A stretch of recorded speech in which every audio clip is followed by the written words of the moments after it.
Welcome back. Right now at the University of Utah, key research is happening that links COVID-19 to animals. ABC4's Jared Giottanini has more on how this work can help prevent future outbreaks. Researchers at the University of Utah say although right now we are in the thick of the COVID-19 pandemic, there's no way of really getting in front of the virus. One researcher we spoke to says this pandemic will eventually end, and what he's trying to do right now is get as much information to get in front of a potential future outbreak. There are viruses in bats that infect bats all the time. Stephen Goldstein, a PhD researcher at the University of Utah, is studying how those viruses impact people. When they emerge into people, can make us very sick.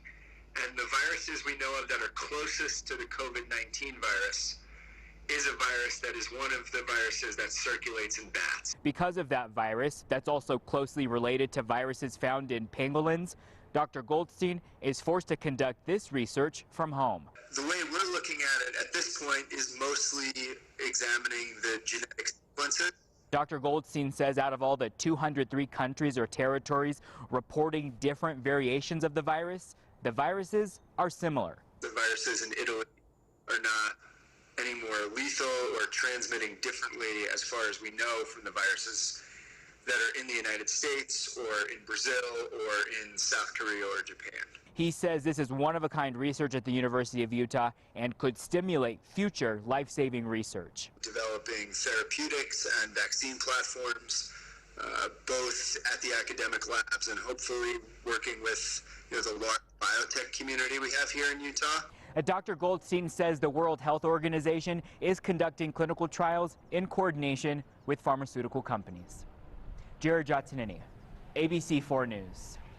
COVID-19 has dominated the news and probably your social media feed for a few weeks now. All of this information, we know it can feel overwhelming. So here are some tips from the pros on how to make sure what you're seeing is real and accurate.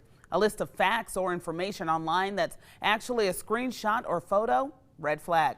Posts oversimplifying the virus and possibly trying to convince you of a political agenda, also a red flag. So before you share or comment, fact check with a reliable source.